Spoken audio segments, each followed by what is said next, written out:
한국일보 기자들이 만드는 팟캐스트 방송 시사난타 H.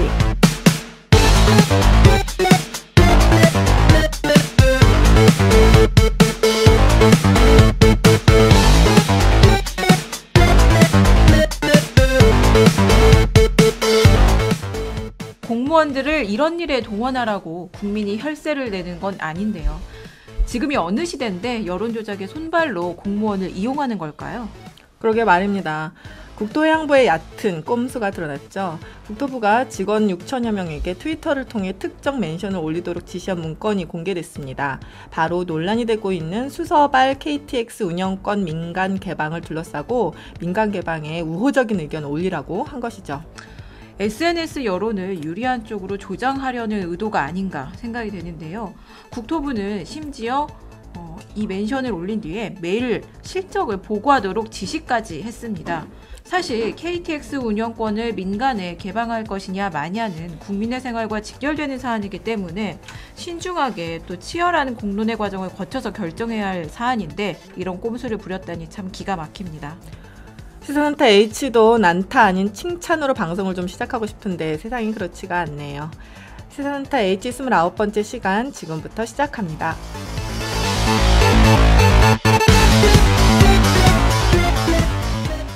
안녕하세요. 시사난타 H 진행을 맡고 있는 한국일보 산업부 최진주, 사회부 김지은 기자입니다.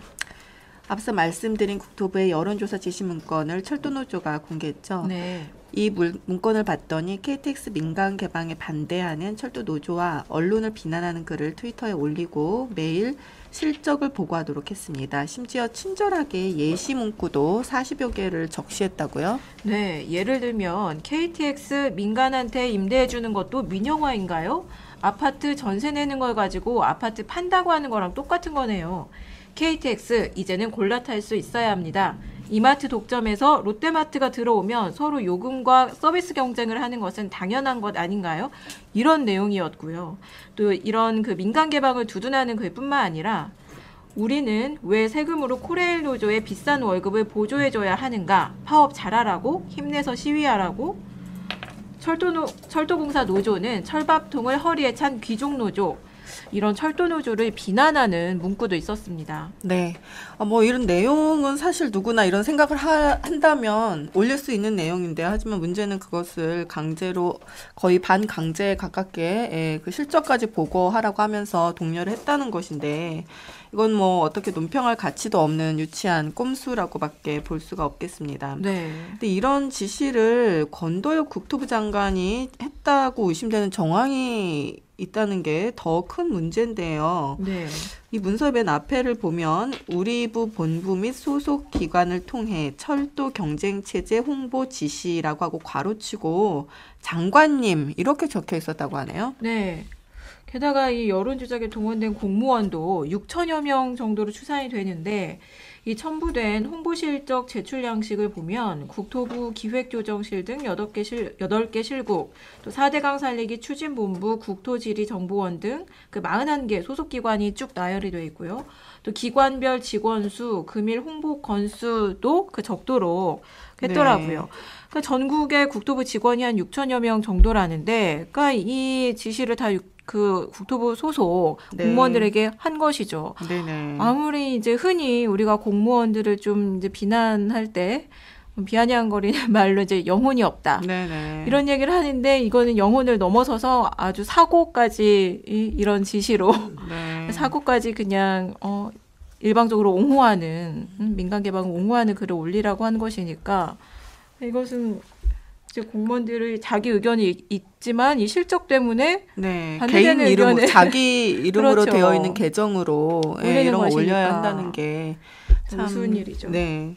일단 국토부는 이 문건의 존재 자체는 인정을 했지만 코레일 직원과 노조원들이 올 초부터 이 트위터에 왜곡된 정보를 올리는 것에 대해서 국토부 직원과 노조원들이 정책을 바르게 알리자는 의견을 내서 철도 정책과 직원이 작성한 문서이다. 이렇게 해명을 했다고 합니다. 또 홍보 실적도 2, 3일 정도만 취합을 했다라고 얘기를 했는데요. 일단 2, 3일 정도만 했는지 자체도 이제 믿기가 어렵지만은 정말 2, 3일만 했으니까 괜찮다라는 건지 그것도 더 그렇죠. 말이 안 되는 것 같아요. 네. 아무튼 이 정부의 가장 큰 문제는 국민의 수준을 너무 낮게 본다는 거죠. 아직도 이런 꼼수로 여론을 네. SNS에서 그 여론을 호도하거나 조작할 수 있다고 믿고 공식적인 업무 문건까지 내려보내는 일이 네네. 벌어지다니 참 기가 막힙니다.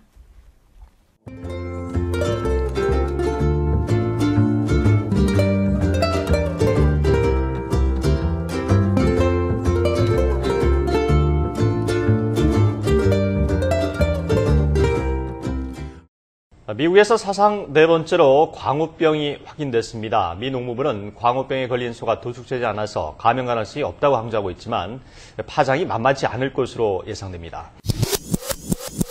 네, 농림수산식품부는 미국산 쇠고기 검역 강화 방침을 발표했습니다.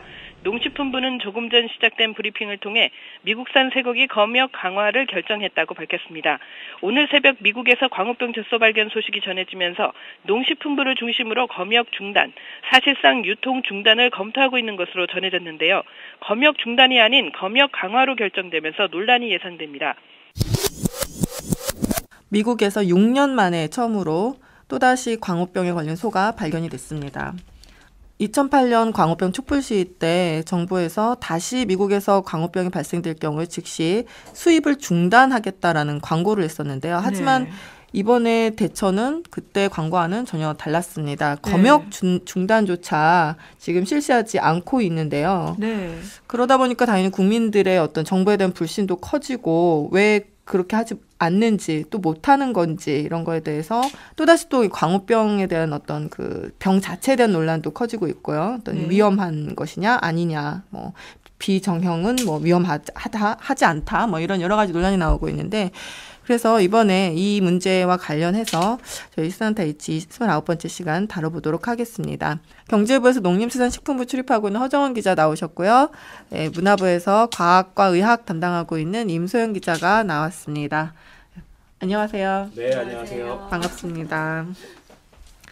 네, 먼저 지금 아까 방금 말씀드렸던 검역 중단을 하지 않는 이유, 수입 중단을 하겠다라는 그런 광고까지 했으면서도 네. 검역 중단하지 않은 이유, 이게 아마 국민들이 가장 궁금해할 것 같은데 허정은 기자 먼저 좀 얘기해 주시겠어요? 저도 궁금합니다. 왜냐하면 이게 당시에 광고에서 국민의 건강보다 더 귀한 것은 없다 이런 문구가 있었는데 지금 이렇게 검역 중단 조치 바로 못하는 국민의 건강보다 더 귀한 게 도대체 뭔지 정부의 입장은 뭔가요? 그렇죠. 정부의 입장에 앞서서 말씀을 드려야 되는 게 자기네들이 만든 수입 위생 조건 네네. 여기에 걸린 거죠. 예전에 약속하기로는 수입 중단하겠다고 했는데 네. 수입 위생 조건을 보면 이 수입을 중단할 근거가 없습니다. 일단 뭐 상식적으로 생각하더라도 어느 나라에서나 광우병이 발생을 하면 즉각 그 나라에 대한 쇠고기 수입 중단하고 위험 요인이 없어지면 수입 다시 시작하는 게 상식인데 이런 상식이 통하지 않는다라는 거죠. 미국한테만 그렇다고 캐나다 같은 경우는 네. 바로 발생하면 바로 수입 중단이 가능하다면서요. 우리나라가 쇠고기 수입하는 나라가 미국, 호주, 뉴질랜드, 캐나다, 멕시코가 있는데요. 네. 이 나라에 대한 쇠고기 수입 위생 조건 봤더니 네. 완전 가관입니다. 그 미국을 제외한 다른 나라는 그 나라에서 광우병 발생하면 우리나라로 수출하는 게 바로 중단이 되도록 수출이 중단이 되는군요. 예, 수출 바로 중단하도록 위생 조건에 나와 있는데 미국만큼은 아닙니다. 그 수입 위생 조건 맨 뒤에 부칙 그것도 6항이라는 데가 있는데 거기를 보면은 한국 정부는 가트 및 WTO 협정에 따라서 건강 및 안전상의 위험으로부터 한국 국민을 보호하기 위해 수입 중단 등 필요한 조치를 취할 권리를 가진다 이렇게 되어 있습니다. 말만 보면 수입 중단할 수 있다라는 얘기인데 실효성이 없다는 거죠. 가트나 WTO 같은 데를 보면 가트가 어떤 데입니까? 관세나 수출입 규제 같은 무역 장벽을 교섭을 통해서 제거하자라는 목적이 있는 데고 WTO 이게 세계 무역기구 말 그대로 무역 활성화하자는 데인데 수입 중단하려면 수입국에서 뭐가 위험해서 수입 못하겠다라는 걸 증명을 해라 이렇게 나가는 거예요. 그러니까 파는 사람이 이거 안전하니 사세요 하는 게 아니라 사는 사람이 그거 위험하니까 나 못 사겠어요 이렇게 증명을 해야 되는데 이게 정말 웃기는 조항인 거죠. 미국한테만 유독 그런 조항이 있는 이유가 뭔가요? 그 얘기를 좀 들어보니까 그 당시에 이제 협상을 했던 그 당사자 얘기를 거기 참여했던 사람 얘기를 들어보니까 미국에서 굉장히 뭐 이렇게 뭐 자동차라든지 네. 뭐 우리나라의 뭐 수출 주력 품목들 이런 것들을 가지고 좀 압박을 한 것 같아요. 그러니까 이제 그거를 수출하려고 우리나라에서 그러면 쇠고기를 풀겠습니다, 형님. 뭐 이렇게 해갖고 이런 식으로 굉장히 길게 풀어준 거죠. 제가 그 수입 위생 조건 아까도 말씀드렸지만 그걸 보니까 미국은 5장이에요. A4지를 뽑아봤더니 네. 다른 나라들은 2장입니다. 2장. 아주 간략하게 돼 있고 수입을 못하는 그런 네. 조건들. 광우병 마시면 못한다. 딱 돼 있는데 미국만은 그렇지 못한 거죠. 그럼 결국은 그때는 알면서도 이런 수입 위생 조건을 만들어 놓고서도 거짓말을 한 건가요? 그러니까 당시가 그렇게 협상을 했고 내용이 그거면 그 정부는 도대체 왜 그런 광고를 냈던 것인지 실상 그 쇠고기 그 수입 위생 조건 협상과는 다른 내용을 광고한 거 아닌가요?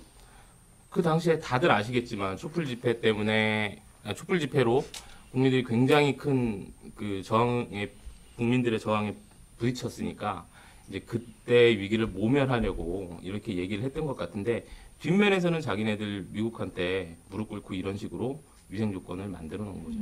보면 아무튼 그 미국뿐만이 아니라 우리나라가 뭐 캐나다, 호주, 뉴질랜드 이런 다른 나라들하고도 이 쇠고기 그 나라들에서도 쇠고기를 수입하고 있는데 그러면 미국에만 일종의 이제 뭔가 이렇게 특혜를 준 걸로 그렇게 해석이 되는데 다른 무슨 특혜 조항 같은 건 없나요? 네, 당연히 있습니다.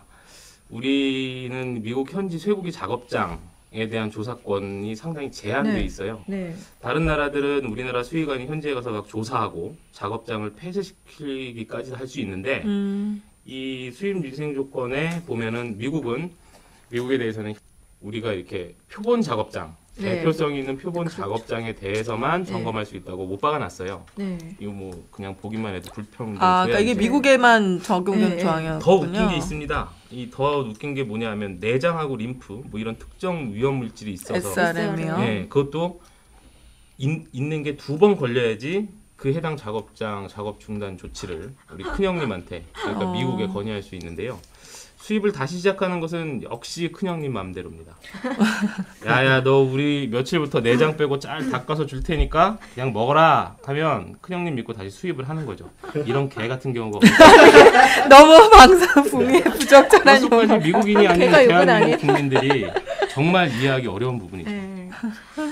아니, 그러니까 그 내용을 보면 마치 우리는 어떻게 해서든지 미국산 쇠고기를 수입을 하려는 네. 이리 봐주고 저리 하려고. 봐줘서 그렇게 안달이 난 하려는 협상이 나라처럼 아닌가. 그 싼 거 참 더럽게 좋아해요.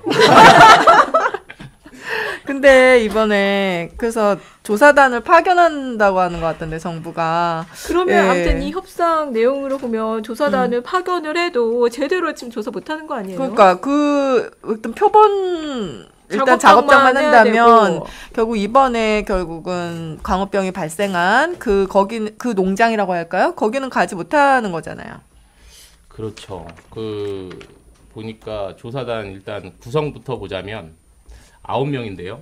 네. 농식품부가 2명, 네. 농립수산검역검사본부 네. 여기가 4명, 예. 학계에서 1명, 소비자 단체 1명, 유관단체 1명 이렇게 다 9명인데요. 네. 정부 인사 빼고 얘기를 하자면은 학계 대표로 간 유한상 네. 서울대 교수. 네. 이분은 수입 중단 불가 입장을 공개적으로 밝힌 친정부 인사입니다. 거기다가 또 유관단체 대표인 그 김옥경 대한수의사회장. 이분은 검역검사 본부장 지냈던 공무원 출신이고요. 네. 소비자단체 대표라는 전성자 한국소비자교육원장 이 사람도 서기용 농식품부 장관하고 친분이 매우 두터운 걸로 알려져 있습니다. 근데 이 사람들이 가는 것도 문제지만 도축장이나 작업장 네. 이걸 딱 지정해갖고 나 여기 보고 싶으니까 보여달라라고 해서 자체를 평가를 하고 필요한 조치를 취할 권한이 없어요. 그러니까 구경꾼인 거죠. 광우병소를 키운 농장은 사유지라고 들어가 볼 수도 없고요. 그러니까 이러니까 놀러 갔냐 뭐 이런 비아냥까지 그러니까 나오고 있는 뭐 상황이죠. 정부 돈 들여서 세금으로 관광하러 갔냐 이런 얘기도 나오더라고요. 근데 사실 그 2008년 쇠고기 촛불 집회나 그때 광우병 논란 때 민간의 의학계도 그렇고요. 전문가들 많지 않나요? 통상 전문가도 있고 의학 전문가도 있고 그 잘 알려진 수의사 출신인 우희정 교수. 예, 우희정 교수도 있고 이런 분들은 왜 배제가 된 거죠? 연락 안 했죠. 나라 돈 쓰면서 가는데 연구실에 계시던데. 예, 그런 분을 어떻게 모시고 가고 잡음이 나오면 그게 뭐 좋겠습니까? 괜히 갔다가 욕이나 받아먹지 뭐. 나가는 거겠죠. 아니 국민 돈 들여서 이거 제대로 뭔가 제대로 구경도 못할 분들 아니에요. 전문가라고 이렇게 생각되는 분들이 없는 것 같은데 이렇게 구성이 이렇게 된 거면 가더라도 걱정이네요. 갔다 왔는데 정말 아무런 문제가 없다 이렇게 발표를 하면 그때는 뭐 더 이상 그 반박도 못하는 거 아닌가요? 아, 왜 반박을 못합니까? 언론에 까이는 거죠. 동행 취재를 하셔야 될 것 같아요. 네. 근데 그러면 왜 유독 미국에만 이런 특혜를 주고 우리나라가 이렇게 마치 벌벌 기는 듯한 그런 협상을 한 것이죠? 이 답은 간단합니다. 큰형님이니까. 2008년에 미국산 쇠고기 그 수입 위생 조건 만들 때 관계 당국에 있었던 공무원 만나서 얘기를 좀 들어봤습니다. 얘기를 들어봤더니 미국 눈치를 엄청 봤다 이러면서 시인을 하더라고요. 그 미국이 뭔 꼬투리를 잡았는지 뭐 그 드넓은 미 합중국에서 광우병 발생한다고 싸그리 수입 중단하는 게 말이나 되냐 뭐 이렇게 얘기를 하면서 니들이 와서 작업장 보면 뭐 알아? 하면서 또 이것 빼라 저것 빼라 했던 거죠. 그러니까 미국의 힘에 눌려 수입은 해야 되는데 엄청 찝찝했던 거예요. 그러니까 단서 조항이 누더기 깃듯이 이렇게 들어가게 된 건데요. 그러다 보니까 수입 조건이 다른 나라 달랑 2장인데 미국은 5장이나 됩니다. 이 문구도 아주 이해하기 어렵게 더럽게 써놨어요. 그 추가 발생 사례로 인해서 OIE가 미국 BSE 지위 분류에 부정적인 변경을 인정할 경우에 한국 정부는 쇠고기와 쇠고기 제품의 수입을 중단할 것이다. 이거 뭔 소리인지 아시는 분 있어요? 그러니까 거기서 미국이 그 광우병 통제국이라든지 그런 지위에서 이렇게 좀 더 떨어진다든지 뭐 그렇죠. 그럴 경우에만 가능하다라는 얘기인가요? 역시 기자시니까 잘 아시죠. 이게 간단하게 얘기해서 수입 중단 없다 이겁니다. 그러니까 가축 질병을 확산을 막자고 프랑스에서 설립한 국제수역 사무국 OIE 여기가 미국을 통제국 지위에서 미확인 단계로 격하시키면 수출 중단을 할 수 있다라는 건데 그 하향 조정이 쉽게 되는 건가요? 안 되죠. 이렇게 떨어진 나라가 거의 없어요. 미국도 2005년, 2006년에 연달아 광우병이 발생을 하니까 잠깐 낮췄다가 2007년에 바로 올려줬거든요. 그 광우병이 처음 발생한 나라로 지목이 되고 있는 그리고 광우병이 계속 발생을 했던 영국도 통제국입니다. 이게 뭐 말이 그렇죠. 됩니까? 지금 상황에서 이게 말만 장황하지 결국 이렇게 줄여보면 웬만하면 수입해라 이 얘기입니다. 그러면 이 통제국 지위 하향 조정이 단서는 다른 캐나다나 이런 뉴질랜드나 다른 그 나라와의 쇠고기 수입 그 위생 조건에는 없는 건가요? 당연히 없죠. 그러니까 우리는 미국산 쇠고기를 수입 중단하려면은 그거 이외에는 방법이 없는 거예요. 뭐 어떤 지위, 그렇죠. 광우병 통제국 지위가 변경되는 거 외에는 이런 게 다른 나라에는 전혀 없는데 되게 웃기는 게 거의 보면은 이거는 주권을 거의 없는 나라의 협상문 우리가 할 수 있는 게 없는 거고 또 촛불 들어야 되는 거. 그러니까 그때 그렇게 막 촛불을 들어가지고 그나마 얻어낸 게 30개월 미만 쇠고기만 수입하자라는 부분이었잖아요. 그렇죠. 원래는 다 수입하는 걸로 되어 있다가 그렇게 막 촛불시를 하니까 그리고 부위도 뭐 고염 부위 그렇죠. SRM이라든지 이런 부분 제거하고 그래서 30개월 미만 그런 걸 하자. 근데 그 당시 그렇게 해서 간신히 얻어낸 건데 이번에 보니까 정부는 우리는 30개월 미만은 수입하기 때문에 괜찮다 뭐 이런 식으로 또 얘기를 하고 있더라고요. 우리가 몰랐던 부분이 미국의 광우병 소가 한 마리 주저앉음으로 해서 죽음으로 해서 알게 된 거잖아요. 그러니까 이번 기회에 정말 그 지금 수입 위생 조건 말씀드렸지만 이 수입 위생 조건 뭐 전문가들도 많이 지적을 합니다만 이 수입 위생 조건을 캐나다하고라도 비슷하게 좀 맞추는 노력이 있어야 되고 또 검역 기준이라는 게 있어요. 그러니까 검사 기준이라는 게 있는데 그 부분도 상당히 강화를 해야 될 필요가 있거든요. 그래서 지금 아까 잠깐 말씀드렸지만 그 특정 위험 물질이 2번 나와야 그것도 한 번 나오고 다른 로트에서 2번 연속 나와야 생산 중단을 통보를 할 수가 있다는 네. 이런 거지 같은 이런 기준이 있는데 이런 거 다 바꿔야 된다는 거죠. 그러려면 이제 재협상을 해야 될 텐데 네. 제가 미국이라도 이렇게 유리한 조건을 협상해놨는데 재협상하려고 하지 않을 것 같은데요. 상당히 어려울 겁니다. 네. 어렵겠지만 글쎄요, 뭐 언론 또 우리 국민들의 힘이 좀 필요하지 않을까 생각을 합니다. 이 정부에 그냥 기대고 있다가는 우리 다 그냥 광우병 찌려버립니다. 광우병이 설마. 잠복해 20년이래 20년. 그러니까 지금은 아무도 몰라요. 사실 그렇긴 한데 또 여기서 이제 과학적인 어떤 네, 해석이 좀 필요하지 않을까 이 시점에서. 잠복기가 최대 40년도 있어요. 그때 40년. 40년 받고 50년.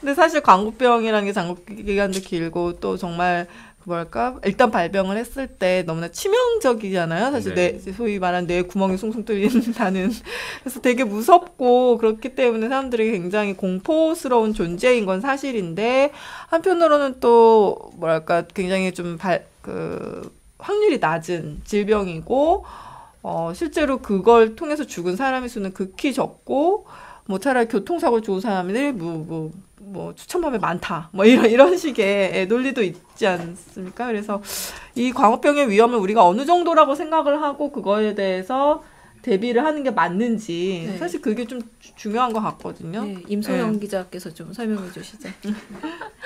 일단 그 확률에 대해서는 그러니까 이번에 미국에서 발병한 그 광우병이 이제 비정형이라고 하잖아요. 근데 그런 케이스가 나올 수 있는 확률이 전문가마다 조금씩 말이 다르긴 한데 대충 이제 대략 이렇게 레인지를 잡아보면 한 100만에서 200만 마리 중 한 마리 네. 꼴로 생긴다는 그러니까 자연적으로 네. 생긴다는 확률이에요. 근데 이게 뭐 숫자가 많다고 적다고는 어떤 식으로 판단을 해야 될지는 그거는 이제 사람마다 좀 다르겠지만 어쨌든 생기긴 생겼잖아요. 네. 그 생겼다는 사실 자체는 그거는 무시할 수가 없는 상황이라 이런 네. 상황에서는 대비를 해야 되는 게 맞지 않나는 생각이 들긴 합니다. 저는. 네. 또 궁금한 게 이번에 이제 발견된 광우병 소 관련해서 그 정부 농림수산식품부의 얘기를 들어보면 이번에 그 광우병이 발생한 미국 소는 30개월령 이상 된 젖소고 그 말씀하신 대로 이게 일종의 자연 발생적인 치매와 비슷한 비정형 광우병이기 때문에 위험도가 굉장히 낮다. 떨어진다. 네. 이거는 의학적으로 근거가 있는 말인가요? 과학적으로? 일단 그러면은 정형하고 그러니까 비정형하고 정형의 그 발생 뭐라 그래야 되나? 경로? 사람들이 어떻게 네. 알게 네. 됐는지를 예. 경로 그 이제 과정을 조금 설명을 네. 드리면 배경 설명을 드리면 그 광우병이 처음 아까 허정원 기자가 얘기했듯이 발생된 곳은 영국이고 영국이죠. 1986년이에요. 근데 그때 발견된 거는 광우병에 걸린 소를 도축해서 사료를 만들어가지고 네. 그걸 먹은 소가 걸렸잖아요. 네. 그거는 이제 지금 와서 보니 정형 광우병인 거예요. 네. 그죠? 그 BSE라고 하는. 그렇죠. 근데 그러고 나서 2003년에 유럽에서 또 광우병이 또 확인이 됐는데 그거는 이제 그때 1986년에 그 걸렸던 광우병하고 조금 양상이 조금 달랐던 거죠. 근데 그거는 유전적 돌연변이나 뭐 노화나 뭐 여러 가지 환경 등으로 아까 말씀드렸던 것처럼 150만 마리 중에 한 마리 꼴로 자연적으로 생기는 광우병이다. 네. 먹어서 그런 사료를 먹지 않았는데 걸렸으니까. 네. 뭐 그래서 이거는 전에 발견된 광우병하고 다른 광우병이다. 네. 그래서 B자를 붙여가지고 네. 에이티피칼 그래서 BASE라고 명명을 한 거예요. 그러니까 그 일반적으로 자연적으로 발생하는 게 뒤늦게 발견되고 그 전에 이제 조금 특이한 광우병이 발견이 됐었던 거죠. 그러니까 지금 학자들 추측은 그 자연적으로 광우병에 걸린 소를 사료를 만들어가지고 그거를 또 먹은 먹일 소가 경우. 정형 네. 광우병에 걸려서 86년에 발견된 거다라고 아하, 추측이. 그러니까 맨 처음에 정형 네. 광우병의 발생은 비정형 광우병에 걸린 그렇죠. 소가 맨 처음에 먼저 있었을 먼저 것이다. 있었을 것이다. 사실 그게 뭐 몰랐지만. 닭과 달걀 음. 관계니까 사실 뭐 온갖 광우병 걸린 맞아요. 소를 먹어야지 걸리는 건데 맨 처음 광우병은 그럼 뭐냐라고 생각했을 때 그 그게 시발점은 비정형 모르지만. 광우병이었을 가능성이 맞아요. 있겠다. 네, 이렇게 그런 생각이 된 추측이 거네요. 나오는 거죠. 그럼 비정형 광우병이라고 해도 결과적으로는 그게 위험하지 않다라기보다는 그거를 만약 먹인다면 또 정형 광우병이 생길 수가 있는 거는 맞는 그런 거죠. 추측이 있는 예. 거죠. 그 위험성에 대해서도 지금 그러니까 전문가들 사이에서 아주 극명하게 의견이 엇갈리고 있는 부분이 바로 이제 정형과 비정형의 위험성, 네. 인체 위험성이죠, 인체 위험성. 전화 왔습니다. 인체 위험성인데, 네. 인체 위험성인데 일단 그 소가 보이는 증상은 같대요. 그게 비정형이든 정형이든. 근데 증상을 일으키는 물질이 조금 다르다고 알려져 있는데, 우리 그 잘 아시다시피 광우병을 일으키는 물질은 아시잖아요. 프리온이라고 네, 이제 네. 유명해진 프리온 국민들이 단백질. 잘 알고 있는데 프리온 단백질이 이제 원래는 우리 뇌에 보통 있는 단백질인데 이제 네. 그게 형태가 다르게 변형이 돼가지고 네. 걸린다고 알려져 있잖아요. 근데 비정형 광우병도 마찬가지로 변형 프리온 때문에 생기긴 해요. 네. 근데 그 변형 프리온 중에서도 정형 이거 참 말하기가 어려운데 정형 광우병의 변형 프리온보다 조금 분자량이 높거나 낮거나 그렇대요. 그러니까 무겁거나 가볍거나. 네. 그러니까 그거를 이제 무거운 거는 H형 변형 프리온, 네. 가벼운 거는 L형 변형 프리온 이렇게 구분을 하는 거예요. 그러니까 프리온이 세 가지 종류인 거죠. 보통 변형 프리온, H형 H나 변형 프리온, S. 그다음에 L형 L, 변형 네. 프리온 이렇게 세 가지인 거죠. 근데 이제 문제는 비정형이 인체 뭐 유해한지 아닌지를 따지려면 H형과 L형 변형 프리온이 위험하냐 안 하냐를 네, 따져봐야 되잖아요. 파악해야겠네요. 근데 그걸 이제 외국에서 전문가들이 동물 실험을 했는데 네. H형, L형 변형 프리온을 동물에 찔러서 뭐 했더니 보통 우리가 알고 있는 정형 광우병의 변형 프리온의 그 병원성이 한 20분의 1 정도로 나타났대요. 병원성은 그러니까 병원성 자체가 좀 조금 떨어지는 약하다. 걸로 나온 거예요. 네. 근데 이걸 가지고 해석을 네. 어떤 전문가들은 이제 20분의 1이니까 훨씬 낫지 않느냐. 네. 인체가 먹어도 광우병 위험은 훨씬 그만큼 낮아지기 그만큼 적은 거 때문에 아니겠느냐. 희박하다라고 얘기하는 거고 또 같은 거에 대해서 어떤 다른 전문가들은 20분의 1이든 100분의 1이든 병원성을 분명히 갖고 있기 때문에 있다. 사람한테 미칠 영향은 마찬가지다. 위험은 마찬가지다. 어쨌든 몸속에 들어오면 얘네가 변형 프리온이 이렇게 그러니까 늘어나거든요, 수가. 그래서 마찬가지다라고 봐야 한다는 의견도 있어요. 너무 다르죠. 네. 그러니까 그거를 해석을 근데 이제 어떤 쪽으로 생각을 할지 포커스를 맞출지는 모르겠는데 국내 전문가들은 그렇게 양쪽으로 극명하게 갈려 있습니다. 일단 친정부 쪽은 전자 쪽으로 얘기하는 거고요. 근데 어쨌든 두 주장 다 뭔가 의학적, 과학적인 근거를 가지고 얘기를 하는 것이라면 거겠죠. 어쨌든 더 위험한 것에 대비를 할 필요가 그게 맞는 것 있는 같습니다. 거죠. 제 생각에도. 예. 그러니까 인체 위험성이 20분의 1이라도 해도 병원성이 있는 거는 있잖아요. 있긴 있는 거네요. 건데 그거에 대해서 대비를 할 필요가 없다고 말하는 거는 아닌 것 같고요. 전염성은 어떤가요? 이거는 그러니까 그 전염에 대해서도 네. 그러니까 예전에 이제 지금까지 광우병 쇠고기를 먹어서 그러니까 사람 광우병, 인간 광우병에 걸린 사람이 환자가 한 220명이 넘었어요. 제가 알기로는 지금까지. 주로 근데 처음에 영국에서 네. 걸렸던 그때 사람들이 많았었죠. 많죠. 예. 네. 근데 이들을 조사해 보니까 변형 프리온이 들어있는 피를 수혈을 받거나 네. 아니면 광우병 고기를 먹었거나 그 둘 중에 하나가 대부분이라는 거죠. 그러니까 뭐 그걸 먹거나 수혈 받지 않으면 이 사람이 공기라든지 걸렸다고 해서 뭐 다른 형태로 공기 전염되지는 쪽으로 않는다. 전염되지는 않는 걸로 지금 전문가들은 얘기는 하고 있어요. 한때 네. 뭐 그런 연구가 나왔다 어쩌다 해서 좀 많이 많았었는데 지금 학계에서는 정리는 공기 중으로는 안 되는 걸로 얘기가 되고 있나 봐요. 그 광우병 걸린 소를 먹었을 때, 쇠고기를 먹었을 때 그것과 관련해서 특정 위험 물질, 그러니까 SRM을 제거를 하면 뭐 안전하다, 아니다. 이것도 좀 논란이 있었잖아요. 2008년부터 그 부분도 한번 다시 짚어볼까요? 네, 그것도 이제 또 이것도 마찬가지로 의견이 극명하게 엇갈리는 부분인데 정형이든 비정형이든 SRM이 위험한 건 맞죠. 그거는 그 특정 위험 물질이라는 맞는데 SRM 말고 다른 부위에 대해서는 이제 의견이 갈리는 거예요.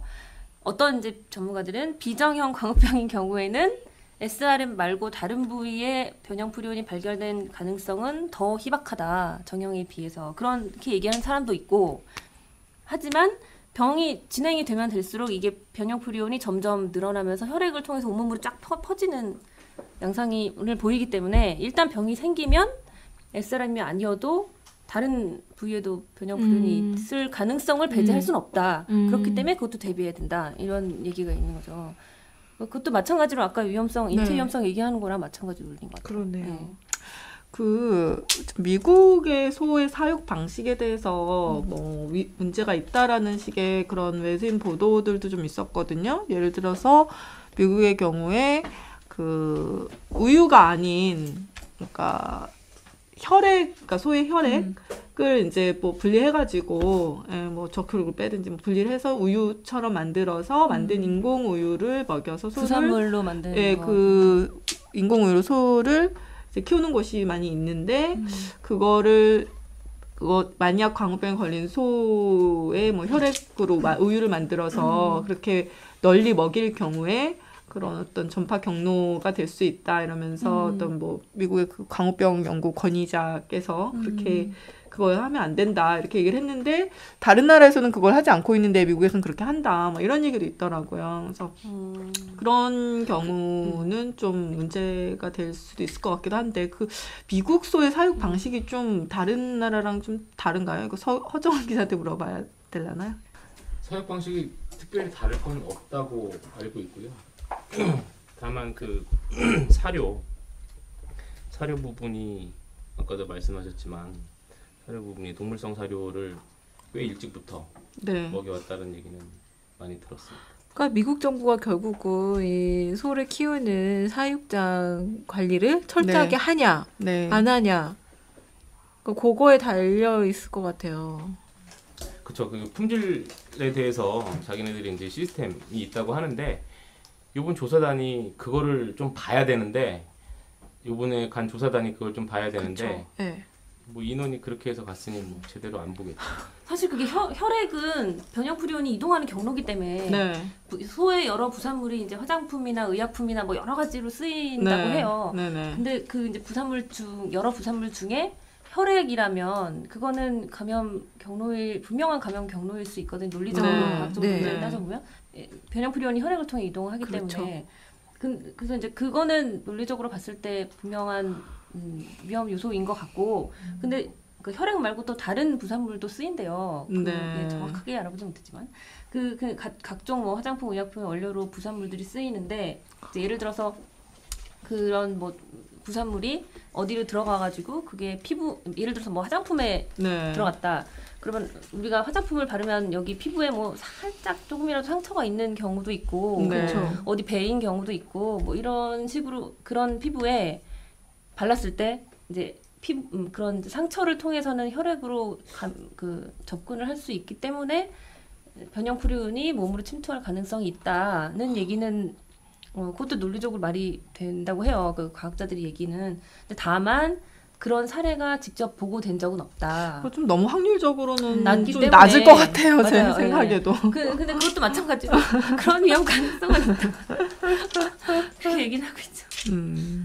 근데 사실 정부가 그런 유통 과정을 정확히 뭐 파악을 하지 못하고 있는 건 맞는 것 같아요. 지금 현재 이제 우리나라에 들어오는 소는 30개월 미만이고 또 뭐 SRM 부위도 제거되고 들어오고 있기 때문에 어쨌든 안전하다. 이번에 미국 소는 굉장히 나이가 먹은 젖소이고 그런 소는 우리나라에 수입될 가능성이 없다라는 게 정부 입장이잖아요. 예. 그런 거는 전혀 가능성이 없는 게 맞는 건가요? 저는 그거는 좀 다르게 봐야 되는 게 현지에서 쇠고기를 어떻게 작업을 하느냐의 네. 문제일 텐데 미국에서 그 현장을 보고 온 사람 얘기를 들어보면 거기에 이제 남미에 값싼 노동력들이 들어가서 그 쇠고기 가공하는 데 들어가고 도축 작업을 한답니다. 그러니까 네. 뭐 기계로 그 소를 이제 죽게 한 다음에 와서 부분별로 해체를 하는데 사실 이 소를 작업을 하려면 우리나라에서도 그 아주 좀 이렇게 구조가 좀 단순하고 작은 돼지부터 해서 해체 작업을 좀 배우고 칼 쓰는 법 배우고 그러고 나서 이제 소를 하게 되거든요. 그게 네. 3년, 4년, 5년 뭐 이렇게 걸려요. 나는 그런데 10년의 과정인데 그게. 그런데 이제 그 남미에서 이제 값싼 노동력들 전문적이지 않은 사람들이 들어와서 그걸 해체 작업을 했을 경우에 네. 내장이 터질 수도 있는 거고 그리고 그 소 혓바닥 먹잖아요. 혓바닥 그 뒤쪽에 편도선이나 뭐 그런 림프들 네. 이런 걸 잘못 건드려갖고 그거를 터뜨리게 되면 아까도 말씀하셨지만 혈액으로 그 돌아다니는 프리온이 싹 나올 수도 있다는 묻을 거죠. 수도 있고. 저는 그리고 상당히 좀 아까도 궁금한 게 그 우리 쇠고기 기름 잘 자르는 육즙 좋아하잖아요. 근데 거기도 보면 피가 있을 텐데 그거는 괜찮아요? 육즙에 피죠 그러면 그러니까 그 숙련되지 않은 사람이 했을 경우에 그러니까 네. 뭐 일단 육즙을 떠나서 그 뭐 혈액 그 지금 뭐 혈관을 타고 다니는 이 혈액이 이동 통로라고 하니까 일단 그거는 차치하고라도 네. 지금 위험 물질이 있을 수 있는 장과 뭐 이런 림프구들 잘못 건드려고 터뜨리면 고기 전체가 오염이 된다라는 거죠. 근데 뭐 그거를 뭐 씻어서 먹겠습니까? 그냥 먹다 보면은 프리온이 입을 통해서 또 들어가고 뭐 상처가 나면은 뭐 가공하다가 상처가 나면 또 들어가고 그러니까 아주 작은 위험일지라도 이런 거는 해소를 하고 국민들한테 먹여야 한다는 그런 기본적인 철학이 지켜지지 않는 그런 거죠. 그럼 미국에서도 어쨌든 그 소 해체 작업을 할 때 그런 위험성이 있고 네. 그러면 그 어쨌든 국내에 들어오는 과정에서 검역은 꼼꼼히 하고 있나요? 아, 검역 상당히 꼼꼼히 보고는 있습니다. 그게 지금 요번에 미국에서 광우병소가 발생을 해서 3%를 보는 거를 무려 50%까지 수치로만 보면 굉장히 많이 올라갔어요. 그러니까 들어오는 루트마다 그러니까 그 컨테이너마다 뭐 날짜마다 막 이렇게 분류를 해서 거기서 50%씩 본대요. 네. 근데 보는 과정을 보면 상자를 뜯어서 이렇게 들어서 눈으로 보는 거예요. 눈으로 보면은 거기에 이제 특정 위험 물질, 그러니까 뭐 머리뼈라든지 뭐 아니면은 뭐 그 다른 장의 일부, 우리가 좋아하는 곱창의 일부, 뭐 이런 것들이 들어가 있는지 이렇게 보는 거예요. 근데 그것만 본다고 해서 전부 다 보는 것도 아닐 뿐더러 본다고 해서 이게 100% 안전하다고 믿는 것은 믿을 수가 없는 거죠. 왜냐하면 아까도 말씀드렸지만 작업장에서 그렇게 문제가 있기 때문에 눈으로만 봐서 뭐 눈이 무슨 뭐 전자현미경도 아니고 그리고 코로 냄새 맡는다고 해서 코로 냄새 맡는 거는 변질된 거 보는 거거든요. 네. 코로 냄새 맡아갖고 뭐 썩은 고기는 당연히 돌려보내야 되는 거지 네. 그게 광우병하고는 전혀 상관이 없어요. 피온 냄새를 맡을 수 있나요? 전자코야. 아 그리고 보면은 지금 농식품부에서 얘기하기로 3%에서 50%로 이렇게 퍼센테이지를 굉장히 높여놨는데 검사 속도는 20% 정도가 감소를 했대요. 그러면 수치적으로 봐도 말이 안 되는 더 거죠. 빨리빨리 검사하는 거가 되겠네요. 그렇죠. 개당을. 그러니까 뭐 네. 후딱후딱 오케이 하고 넘어가는 거죠. 2008년도에 그 쇠고기 수입반대 그 촛불 집회 이후에 또 4년 만에 광우병 논란이 불거지면서 인터넷에 이제 광우병 관련한 팩트다 하면서 이제 이런 자료들이 돌고 있던데 이게 과연 맞나 틀리나 한번 짚어보는 것도 의미가 있을 것 같아요. 우유는 광우병을 옮기지 않는다. 이 말이 맞나? 우유가 그거는 우유를 영국에서 있었어요. 제가 아는 의사가 영국에 연수 갔을 때 그 이탈리안 여잔데 20대 여잔데 광우병 걸려서 죽었거든요. 근데 그 사람 이제 그러면은 조사를 하게 되잖아요. 이 사람 식생활은 어떻고 뭐 어디를 갔고 최근에 뭘 했고 뭐 이거를 하는데 알고 봤더니 이 사람 채식주의자예요.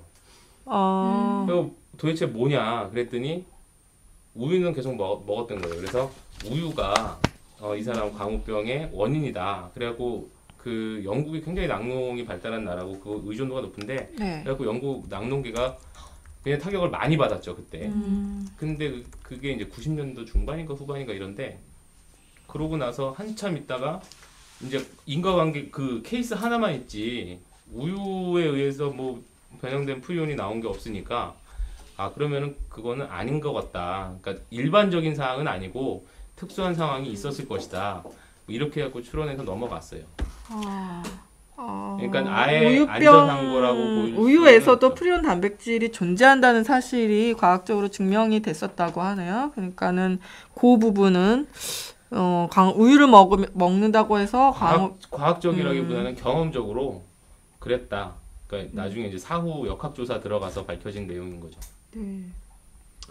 그리고 또 이제 미국을 포함해서 110여 개의 국가들이 미국산 쇠고기를 먹고 있지만 광우병은 한 명도 걸리지 않았다.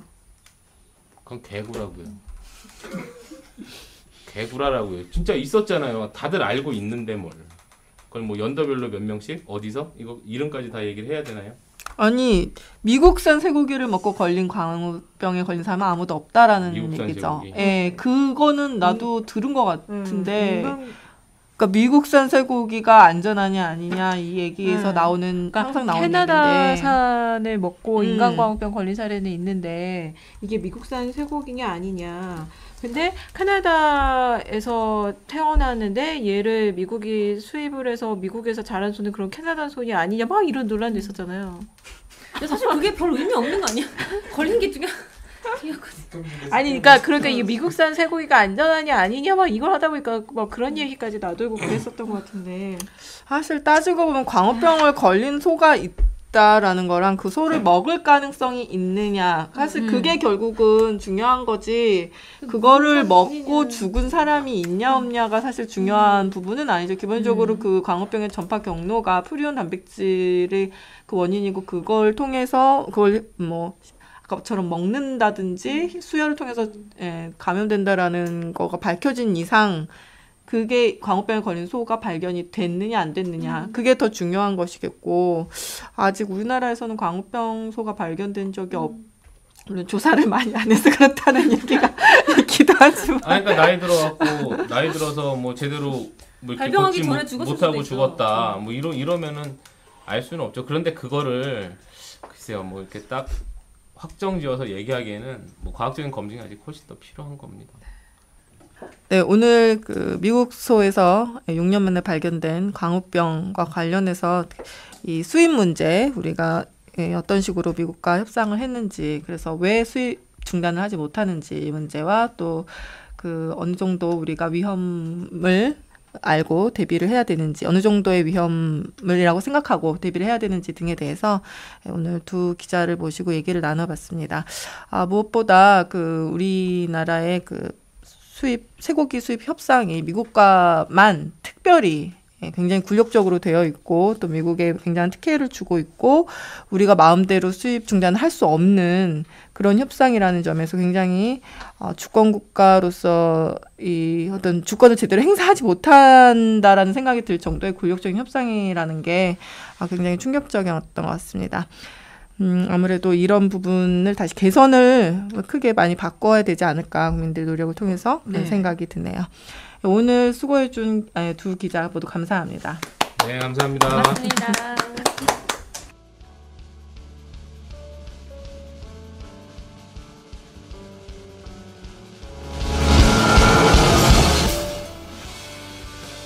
시사단타 H 29번째 시간 오늘 여기까지 하겠습니다. 한국일보 산업부의 최진주 사회부 김지은 기자였고요. 제작에는 디지털뉴스부의 양홍주, 강희경, 박소영 기자입니다. 여러분 감사합니다. 감사합니다.